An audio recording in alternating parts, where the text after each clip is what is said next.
Magandang araw, welcome sa Child of God. Ngayon, ibahagi ko sa inyo ang aking kalaman sa karunungang lihim. Narito, 27, Kapangyarihan ng Berda Kabala.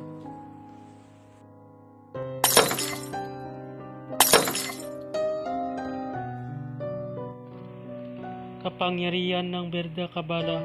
Ngayon ay narito ang unang pagkakataon ang aklat ng Berda Kabala na may 27 kapangyarihan ay inyong matutuhan sa aklat na ito na hindi mapagnakawan o maluban ninuman. Kapangyarihan upang paghiwalayin ang magkalaguyo.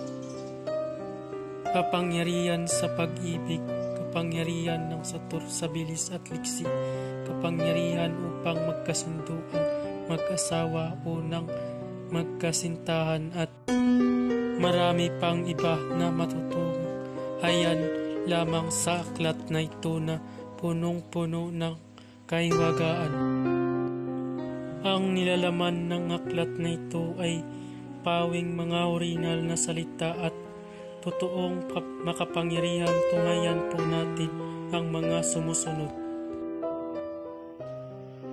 1. Kapangyarihan upang manghina ang katawan ng iyong kaaway. Pamamaraan, sambitin po muna ninyo ang pagpupuder sa sarili. Pagkatanaw mo sa iyong kagalit ay titigan mo siya ng ubos diin sa pagitan ng kanyang kilay at banggitin o usalin ang orasyon na nasa ibaba nito. At siguradong manghina ang kanyang katawan. Pagpupuder sa sarili, pinidiktam rina diktam diniti makulatam, ilibati ilibila ilikulapa libina, igrayom igrumit irinsum ispatum, pudiran upo ako sa lahat ng oras, haum, usalin yan ng 3 beses. Narito po ang orasyon.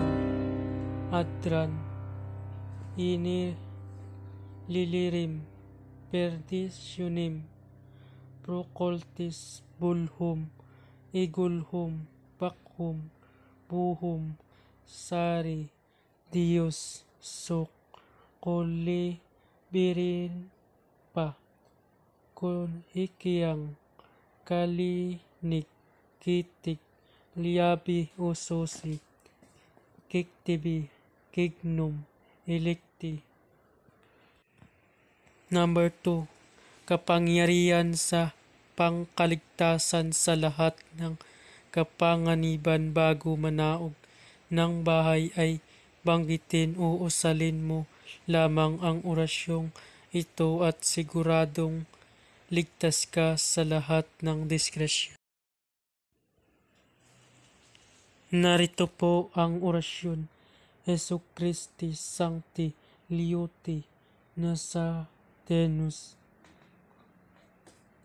Satum Picatum Picabit Christum Liberatum Opera Hum Libri Dii Isum Christum Ri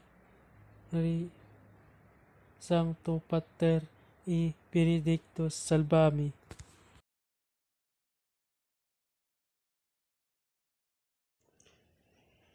Babala, lahat ng orasyon na aking ibinahagi dito ay lubhang makapangyarihan. Ibinahagi ko ito para makatulong, hindi makapanakit ng sinuman. Ang sinumang gumamit nito ay mayroong bad karma. Maaari maghirap habang buhay hanggang kamatayan. Maraming salamat po.